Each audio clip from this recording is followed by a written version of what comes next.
Welcome to the Women in Industry podcast. My name is Kirsty Davies-Chinnock, and today I'm joined by Neo Chatyoka from Uhuru Botanicals. Uhuru Botanicals make skincare that is multi-use, organic, vegan and ethical. They use a bespoke blend of Africa's most effective natural ingredients, and their beauty products are carefully formulated to cleanse, nourish and restore the rich beauty of your skin. All their products are made in Britain, in their factory, from start to finish. So welcome, Neo. It's lovely to have you here. It's lovely to meet you. Thank you very much for having me, Kirsty. I love the way that your website has your story of how you Mhm. developed your business. Um, so you developed your first product from scratch Yes. when you had your daughter because she had eczema. Um, hmm did you ever think this one product would lead to sort of a whole business? To be honest, I never thought it would lead to a business. I've always wanted to be in business from a young age, but I never thought that this would be the business. I've always been searching for what is the idea, what is it that will get me into business. But when my daughter was struggling with eczema, I thought to myself, I need a solution for this. So I tried all different prescribed creams from the GP, but nothing really worked on her skin.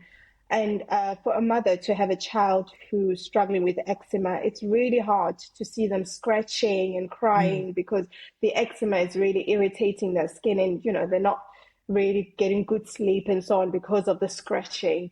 So it didn't give me any peace. I had to find something, what was out there which could help her skin. So the last visit I went to the GP. Her skin had really flared up. So I went out to the GP and asked for something to help her because the creams that they prescribed were not working. So they gave me what you call it, some medication to help clear it out quicker. When it gave me the medication, it said, just not do not use it for a long time because it can damage the skin if you use it for too long. So I think when I left the GP's surgery, I thought to myself, if the doctor is telling me this skincare product can actually damage her skin, then why am I applying it on my child's skin? I need to start looking for something more natural to use on her skin. So I started researching online on different ingredients that worked well on dry and eczema and dry skin. Came across someone who was actually making products themselves using natural oils and natural butters. And then I started purchasing oils and butters myself, tried to mix it all together, and then came up with this body balm. And that's where my journey started in making products. I thought to myself, if this product helped my daughter, I'm sure there's so many other women out there mothers who are looking for a product to help their children who are struggling with eczema. So that's how the business started. But I never thought it'd become a business. I just thought I was solving a problem for my daughter's skin. And initially, when you sort of started and you'd made the first product, and then you carried on sort of formulating others, you were hmm manufacturing them in your garage. It was. So the journey actually started from my kitchen. And then I think my kitchen started becoming crowded. And, obviously, when you're making natural products, you're using essential oils, which are very strong. You walk in the kitchen and all you can smell is rosemary and lavender. And I think my husband had had enough. So I decided to move into a garage. And he only allowed me to use half of the garage because he wanted the other half for his tools and things. So I was like, oh my gosh, I'm just going to have to use this space. But, that little space has built the business. It set up the foundations, and I've sold loads of products just from that little space. So that's where I started. And from then onwards, then I've moved on. And you said on one of your LinkedIn posts that it wasn't until you moved into your factory that you went, "Oh, I'm a manufacturer." Despite sourcing all the ingredients, creating and formulating your own products, manufacturing them and selling them with all the branding, the packaging, the quality control, and everything else, it wasn't Mhm. until you moved into your factory and you went, "Oh, I'm a manufacturer." I think the reason why I think I never looked at myself as a manufacturer because I thought manufacturing was only about, someone who has big, large equipment, and it was mainly done by men, it was male dominated. The people I pictured as manufacturers or leaders or CEOs in manufacturing are people who are suited and, dressed in a certain way, looked a certain way. So I couldn't imagine myself as a manufacturer. I just thought I'm just making products. But I think when I moved into my own factory and realized how enormous this was, and I started purchasing big equipment, my first mixer was a 30 kilo liter mixer. And then I that's when I realized, oh my gosh, I'm buying all this big equipment. I need now big printers and bottle fillers, compressors, and so on. I mean, these are the things that you find in a manufacturing company. So why don't I see myself as a manufacturer? I think that's when it dawned to me that actually I am a manufacturer now. So this is how I need to look at it and still start dealing with things in a bigger scale, think in a bigger way of what I was doing. It was not just making products, but I'm actually putting a big amount of business towards the economy, supporting UK economy. And so you founded your business in 2017 in the kitchen, then it went Mm-hmm. to your garage, then it went to your Mm-hmm. factory, Mm-hmm. and you have global clients as well as your clients in the UK. Do you I do. remember your first international order? Uh, I think the first international order was quite exciting because I'd never imagined selling to international customers. So my first one was from Australia. I had a lady out there who had seen my products online and then she put in an order. So when I saw Australia, I was like, oh my gosh, what do I need to do here? How do you deal with international orders? And from then onwards, it's just spiraled on to, USA. I've got customers in Canada. I've got customers in and around in Europe. And as I also sell on Amazon, I am selling to quite a bigger audience as well. So it's taught me a lot, really, selling internationally. And I think now what I'm working towards is actually selling to businesses in global markets, basically selling out in other countries. Last year, I had the opportunity to go to Sweden and actually, what you call it, sorry, showcase my products and services that I provide. So I've met a few, made connections out there, and I'm hoping that we can, build our business there as well, send out our products and start from there and, continue and move on from there as well. Yeah. So you've come quite a long way in a fairly short amount of time. But you're obviously incredibly hands-on still. You're Mm, sourcing the raw materials. Because of what you're doing and why you're doing it from your initial story with your daughter, you must mhm, have really, really stringent testing and quality controls of the ingredients that you use for the products that mhm. you're making. How do you find the best products and suppliers? The method that I tend to use is initially it's researching, the best ingredients out there, reading reviews, and also trial. So I'll buy ingredients, trial them out, and also read about the company's, ethics and sustainability policies and so on. And then that helps me to decide on whether this product will be good for my customers or not. And obviously, I look at whether the ingredients are tested and that whole process. But also, what I've found, which is quite helpful in building connections and good supply and my relations with my suppliers, is actually visiting the sites. So I've got some suppliers in Morocco, so I go out there and we meet, I get to see where the ingredients are made, meet the women who are making it, so which is quite inspiring. And also it helps me to see how these products are made and who's making them and whether it's been done the right way. So I think visiting the sites has also helped with me making sure that I've got quality ingredients.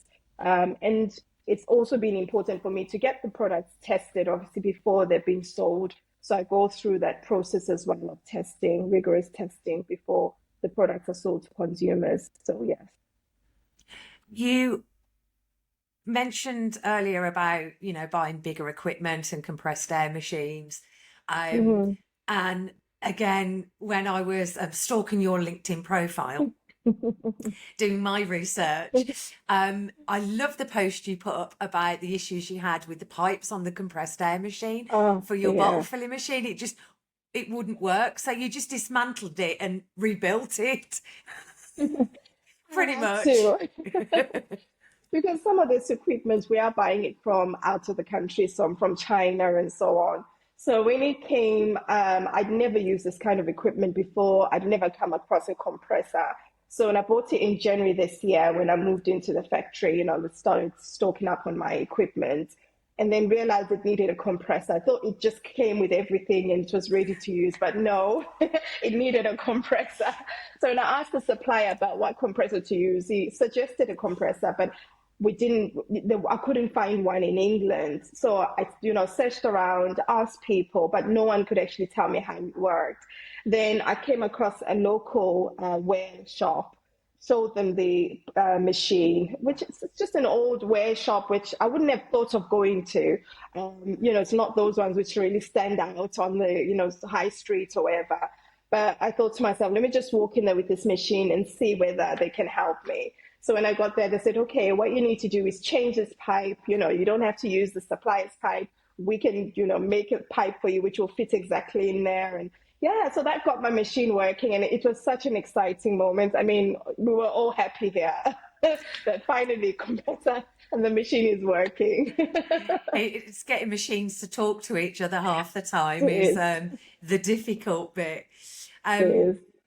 so one of the things that I think is unique to Mm-hmm. you Mm-hmm. is, as well as running your business, you actually teach I do. students how to do what you do, how to Mm-hmm. source ingredients, formulate their own products, how to brand it, how to set up a business so they Mm-hmm. can go out and be a mini Neo.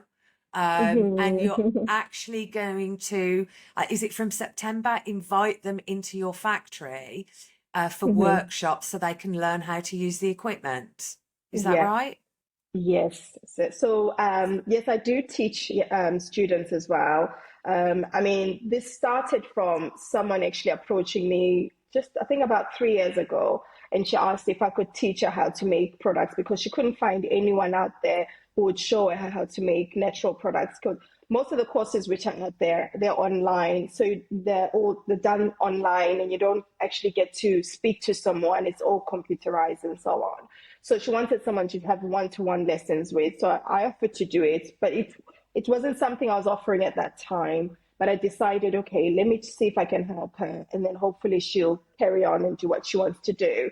And it started from there. I had a few other students after her, and then that's how I started teaching how to formulate skin and hair care products. And then I was called to Salford University, where I was asked if I can actually teach their beauty and arts, media marketing and beauty students on how to create products and to understand the whole process from branding to developing a product to actually selling a product and so on. So I've been working with them for the last 2 years and supporting their students with that process.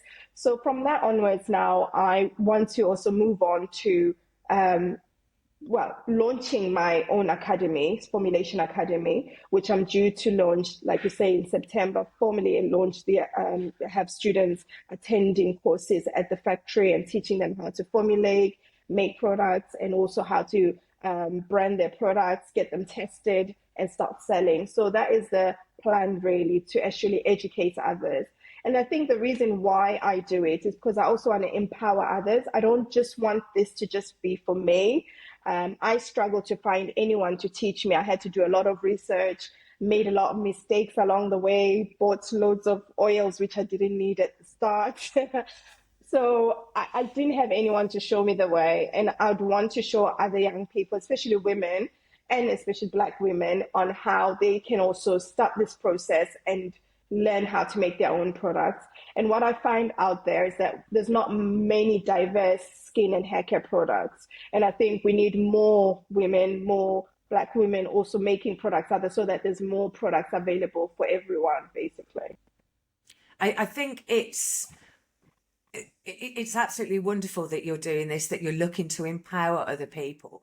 And I Mm-hmm. think the whole premise that you've started from is you wanted something natural Mm-hmm. to solve a skin problem, your daughter's eczema, Mm-hmm. and the first sort of medicines that you were given could actually cause damage to the skin. So having Mm-hmm. something natural is really, really important. I also Mm-hmm. really admire the fact that you're looking to empower other women, particularly Black women, to Mm-hmm. do this, because who's going to know their skin type better, um, For men. Mm-hmm. them or another Black woman, than Mm-hmm.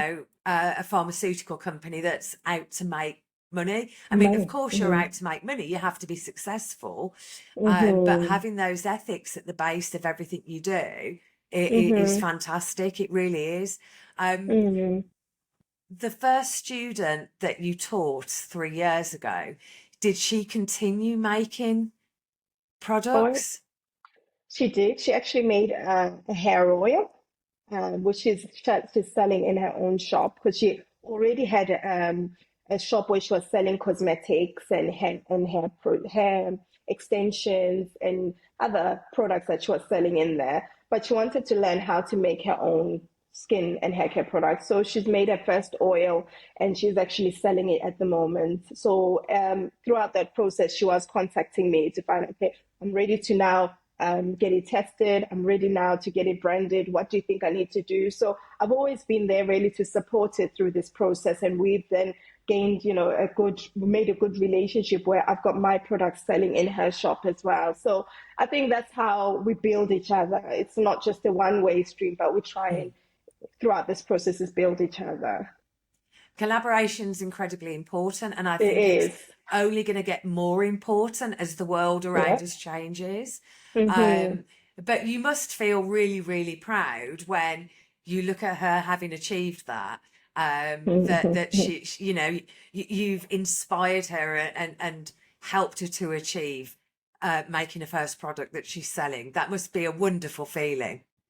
It is, and I've been so proud also seeing the students from Southridge University come out with the product that they've come out at the end and actually selling them in markets and online as well. So I think this whole process has made me really proud, and it's kind of awakened me to the reality that, oh my gosh, this is possible. It can be done.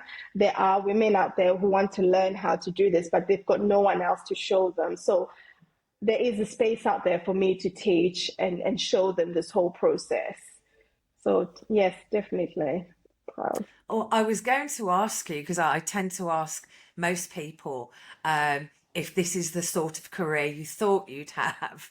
But you said right at the beginning that you had no idea it was going to turn into a business. Um, because you set the business up to benefit literally your daughter, um, is she proud of what mum's doing? Do you feel you're inspiring her, that she can go on and do whatever she wants to do? Yeah, I think I am inspiring her. I mean, she always wants to get involved in what I'm doing and try and help me where she can.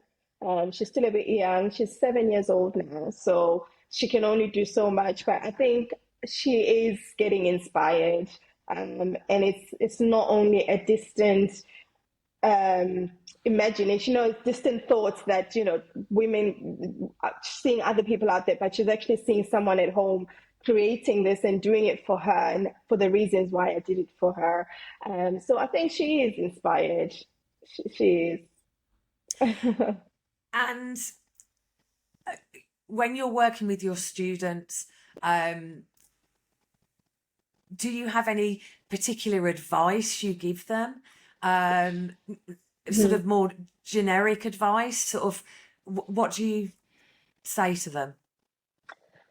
I think for me, the advice I always say to them comes from my own experience, where when I came, because I'm originally from South Africa, I came to England when I was 18 and then built my career from there, went into working as a social worker, and that's from social worker. Then I've obviously went into my business.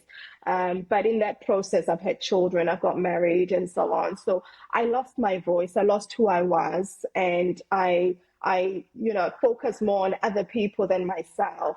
So the advice that I always give is that never forget who you are. Find your voice and use your voice to do good, to change other people's lives, to serve others, and always have integrity. I think integrity is so important when building good relationships and connections.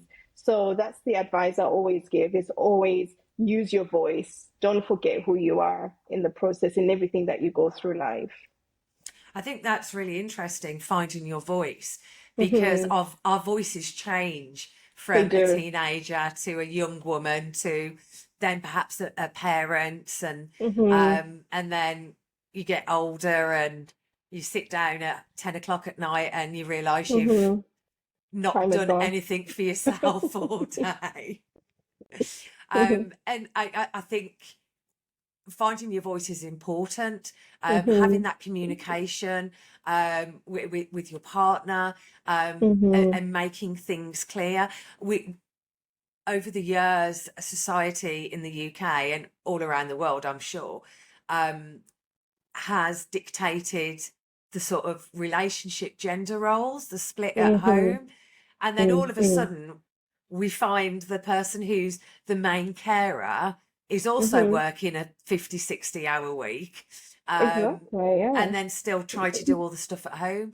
And then we moan that our other half Mm-hmm. hasn't put the vat round, but he's been taught not to do that. And we haven't, if we opened our Mm-hmm. mouth and went, can you put the vat round? You would it do would it. it would do it. But it's one of Mm-hmm. those things, and we're all changing, our relationships are Mm-hmm. changing, And as I the think, generations move on. yeah, and I think it's even more pertinent in our traditional, in our culture, that the man is, you need to be submissive to your husband and you need to serve him and so on. So even if he wants to help out at times, you are looked at as the person who needs to take charge of any housework and so on, the children and so on. So that's how you get to lose yourself. And I found that I lost myself in that process.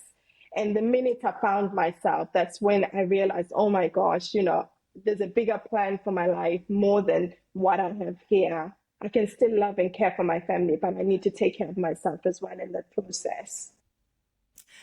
And that's why they say on an aeroplane, put your own oxygen mask on first. That's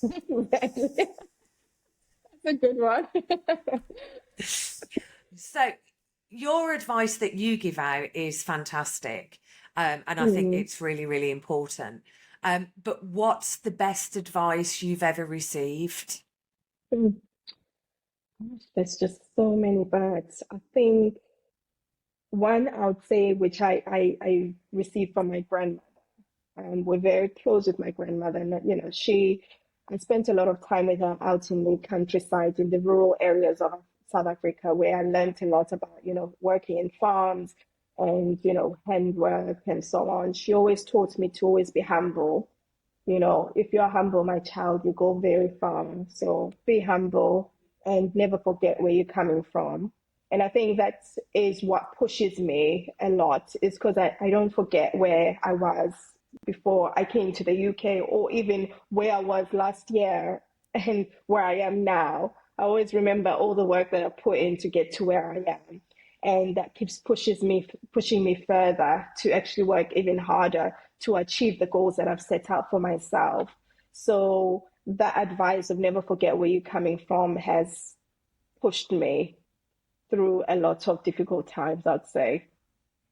I think it's always interesting when we are young women and talking to our grandmothers, Mm-hmm. because more so than our own parents, because that extra generation gap, Mm-hmm. the difference in their lives and our lives that we take for Mm-hmm. granted, whether it's in South Africa, whether it's in the UK, is almost unimaginable.